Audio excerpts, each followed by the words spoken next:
제가 수영을 거의 매일 다니고 있어요. 병원 일을 마치고 그때 이제 가니까 아무래도 낮 시간에 비해서는 남성의 비율이 좀 더 높다고 하더라고요.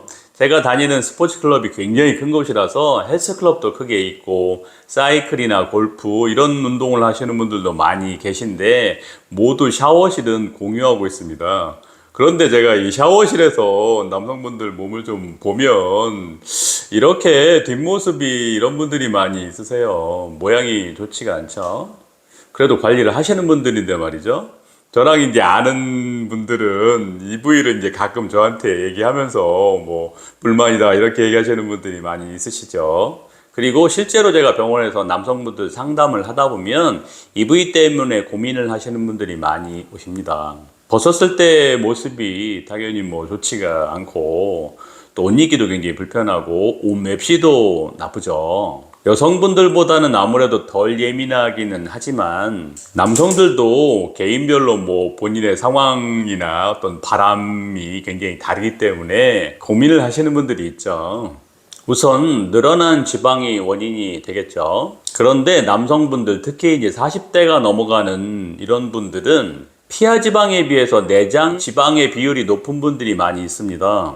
그래서 배가 참만한데도 제가 이렇게 핀치 테스트를 해서 피하 지방량을 좀 알아보면 이 비율이 굉장히 적어서 지방흡입을 권해드리지 못하는 분도 있으세요. 제가 뭐 이런 내용을 이 영상에서 뭐 이런저런 말씀을 드렸었죠.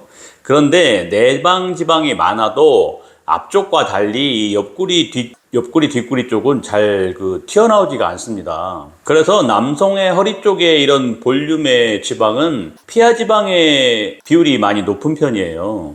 결국은 지방흡입이 굉장히 도움이 될 수 있다는 얘기죠. 큰 도움이 될 수 있으니까 한번 고려는 해보실 만 하겠고요. 또 한 가지 문제는 제가 요즘에 계속 말씀드리고 있는 남는 피부 거죽에 대한 이야기입니다. 처진 아랫배, 처진 팔에 대한 설명을 얼마 전에 이 영상들에서 말씀을 드렸죠. 이해를 위해서 일부 설명을 가져오겠습니다.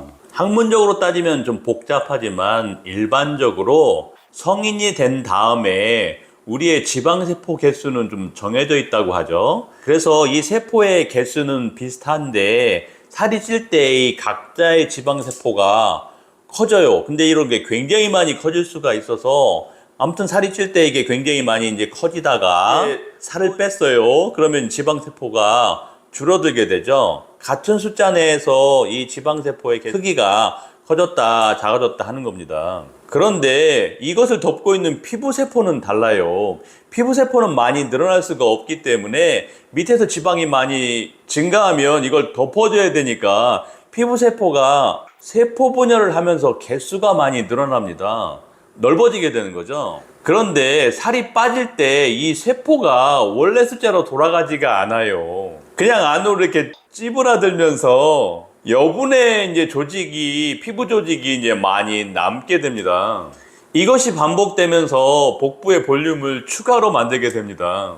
이 늘어났다 줄어드는 격차와 본인 피부의 탄력성에 따라서 어떤 분들은 그래도 매끈하게 뭐 이렇게 보이시는 분도 있고 어떤 분 같은 경우에는 찌그러짐과 처짐이 굉장히 심하게 나타날 수도 있어요. 이렇게 지방의 볼륨의 변화가 크거나 잦게 일어나서 여분의 피부가 생겨서 처지는 이런 문제가 있는 경우가 있겠고, 또 한 가지는 그런 일이 없이도 나이가 들어가면서 피부의 탄력성이 떨어지면서 이 피부가 밑으로 이렇게 축 처져서 모양이 나빠지는 경우도 있습니다. 제가 나름 관리를 잘 해서 73kg 정도로 살아온 게 거의 20년 이상이 됐어요. 그런데 저도 몇 년 전부터 이 허리 라인이 안 예뻐지더라고요. 이전 영상에서 많이 설명드린 대로 이 피부를 조절해주는 방법도 지방흡입 할 때 같이 하는 피부 리프팅, 타이트닝이 가장 도움이 될 것 같습니다. 아랫배나 팔에 처진 부위는 굉장히 심한 분들은 이 부분을 피부를 절제해내는 수술을 하는 분들도 간혹은 있는데 이 부위 특히 남성분들이 그런 수술을 잘 하기가 어렵죠. 그리고 많이 광고되는 뭐 여러 가지 잡다한 시술들은 이전 영상에 말씀드린 대로 거의 또 효과가 없고요. 그래서 남성의 허리, 뒷구리 이러기의 볼륨은 지방 흡입으로 지방을 확실히 제거하고 또 더불어서 피부 리프팅 타이트닝 작업을 열심히 해주는 것이 가장 좋은 방법이 될 것 같습니다. 실제로 이 수술을 하고 많은 분들이 만족을 하고 계세요. 그런데 이 피부 리프팅 작업이 굉장히 좀 어려운 작업이라서 경험이 많은 좋은 시술자를 만나야 되겠고, 또 본인 현재의 상황, 한계를 잘 생각을 해서 기대를 해야 되겠죠. 저도 나이가 더 들어가면서 상황이 더 나빠지고 허리 라인이 안 예뻐지면 인연이 되는 다른 시술자분에게 수술을 부탁할 수도 있을 것 같습니다. 이 부위가 고민이 되는 분들은 좋은 결과를 얻으실 수 있으니까 경험이 많은 좋은 시술자와 상의를 해보시는 게 좋을 것 같습니다.